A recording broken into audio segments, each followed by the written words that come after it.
మీరు ఎప్పుడైనా ఒక విషయం గమనించారా? భారతదేశంలో స్కూల్స్, కాలేజెస్లో ఎగ్జామ్లో పాస్ అవ్వాలంటే పాస్ మార్క్స్ 35 రావాలి. అంటే టోటల్గా 33% రావాలి. మరి 33% ఎందుకు? 40% ఎందుకు కాదు? 50% ఎందుకు కాదు? ఇంకా చెప్పాలంటే 60% ఎందుకు కాదు? దీనికి సమాధానం తెలియాలి అంటే 200 సంవత్సరాల క్రితం వెనక్కి వెళ్ళాలి. అంటే బ్రిటిష్ పరిపాలనా కాలానికి అన్నమాట. ఒక విషయం గుర్తుపెట్టుకోండి, ఈ 33% మార్క్ అన్నది దేశాన్ని విద్యాపరంగా మేటిగా తీర్చిదిద్దడానికి ప్రవేశపెట్టింది మాత్రం కాదు. అప్పట్లో భారతదేశ పరీక్షా విధానం బ్రిటిష్ వారి సొంత పరిపాలన అవసరాలకు అనుగుణంగా తయారు చేశారు. బ్రిటిష్ వాళ్ళు బొంబాయిలో, కలకత్తాలో, మద్రాసులో యూనివర్సిటీస్ నెలకొల్పారు. ఈ యూనివర్సిటీస్లో ఎగ్జామినేషన్స్ కండక్ట్ చేసే విధానం ప్రతిభను వెలికి తీయడానికి కన్నా విద్యార్థుల్ని సెగ్రిగేట్ చేయడానికి ఎక్కువగా ఉపయోగించారు. ఈ 33% మార్క్ అనేది భారతీయులు మొదలుపెట్టిన విధానం కాదు, ఇది బ్రిటిష్ వాళ్ళు మొదలుపెట్టింది.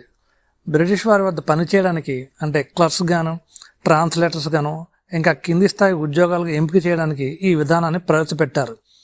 ఈ విధానం ప్రవేశపెట్టడంలో వారి ఉద్దేశం ఏమిటంటే భారతీయుల్లో ప్రతిభను వెలికితీసి వారిని సైంటిస్టులుగానో, పరిశోధకులుగానో, ఇంకా విద్యావంతులుగానో చేయాలని మాత్రం కాదు. వారికి ఎదురు చెప్పకుండా వాళ్ళు చెప్పింది చేసే వాళ్ళ కోసం పెట్టిన విధానమే ఇది. ఉద్యోగం చేయాలనుకునే వాళ్ళకి కేవలం రాయడం, చదవడం, చిన్న చిన్న లెక్కలు చేయడం తెలిస్తే చాలు. అయితే దీనిని అంటే ఈ 33% మార్క్ని బ్రిటిష్ వాళ్ళు ఉద్దేశం ఏమిటో, దేనికి ప్రవేశపెట్టారనే దానికి సరైన ఆధారాలు లభించలేదు. అంటే 33% ఎందుకు అనే దానికి ఆధారం లేదు. బ్రిటన్ మరియు బ్రిటిష్ ఇండియాలో ఉన్న యూనివర్సిటీల్లో pass, second class, first class అనే 3 వర్గీకరణాలుగా ఉండేవి. కాలక్రమేణా ఈ పద్ధతి బ్రిటన్తో పాటు భారతదేశ పరీక్షా విధానంలో కూడా ఒక భాగమైంది. స్వాతంత్ర తర్వాత భారతదేశంలో సిలబస్ మారింది, పాఠ్యపుస్తకాలు మారాయి, ప్రభుత్వాలు మారాయి, పరీక్షలు నిర్వహించే విధానము మారింది. కానీ ఈ 33% మార్క్ అనేది మాత్రం ఇంకా మారలేదు. అసలు 33% మార్క్స్ అనేది ఈ విధానం తీసుకొచ్చడం వలన జరిగిన మార్పు ఏంటంటే, అసలు విద్యార్థి ఇచ్చిన పరీక్ష ప్రశ్నాపత్రంలో కేవలం 1/3 ప్రశ్నలకు మాత్రమే సరైన సమాధానం రాశాడు, అయినా పాస్ అయిపోయాడని అర్థం. అయితే ఇక్కడ ఒక సీరియస్ క్వశ్చన్ ఒకటి ఖచ్చితంగా వస్తుంది. 1/3 మాత్రమే ప్రశ్నలకు సరైన సమాధానం చెప్తే అతడు సబ్జెక్ట్ మొత్తం అర్థం చేసుకున్నాడని ఎలా చెప్తారు? బోర్డు ఎగ్జామ్స్లో అయితే పరిస్థితి ఇంకా విచిత్రంగా ఉంటుంది. అన్ని సబ్జెక్టులో పాస్ మార్క్స్ వచ్చి ఒక సబ్జెక్టు కానీ 30 నుండి 35 మధ్యలో వచ్చినా కూడా పాస్ చేసేస్తున్నారు. ఈ 33% మార్క్ అనేది విధానం విద్యా వ్యవస్థని ఎలా మార్చేసిందంటే, 35 మార్కులు వస్తే చాలు పాస్ అయిపోయినట్లంటే ఎవరు సబ్జెక్ట్ని మొత్తం చదవడం లేదు. అలాగే టీచర్సు ఏవేవి ఇంపార్టెంటో అవి మాత్రమే చెప్తున్నారు. కోచింగ్ ఇచ్చేవాళ్ళు ఎలా 35 మార్కులు తెచ్చుకోవాలని మాత్రం చెప్తున్నారు. అంతేగాని ఎవరు సబ్జెక్టు పూర్తిగా చదవమని కానీ చదివి అర్థం చేసుకున్న మాత్రం ఎవరు చెప్పడం లేదు.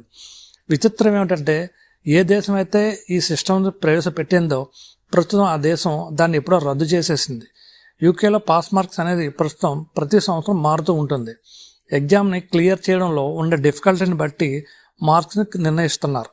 అంటే ఎగ్జామ్ పేపర్ టఫ్గా ఉంటే కొంత మార్క్స్ తగ్గిస్తున్నారు, ఈజీగా ఉంటే పాస్ మార్క్స్ని పెంచుతున్నారు. భారతదేశం బ్రిటిష్ కాలం నుండి చాలా చట్టాలను మార్చింది, మరికొన్ని మార్చే ప్రక్రియలో ఉంది. అందులో ఈ పరీక్షా విధానాన్ని కూడా మార్చాల్సిన అవసరం ఉంది. అభివృద్ధి చెందిన దేశాలు ఈ పాస్ మార్క్ విధానాన్ని తీసేసి విద్యార్థి యొక్క కాంపిటీషన్ లెవెల్ బట్టి మార్క్స్ని ఇస్తున్నాయి. మరి భారతదేశం కూడా మార్చాలా? అయితే పాస్ మార్క్స్ 40%, 50%, 60% అనేది కాదు అసలు విషయం. అసలు సబ్జెక్ట్ని పూర్తిగా అర్థం చేసుకుని రాయిస్తున్నారా లేదా అనేది విషయం. Thank you very much for watching this video.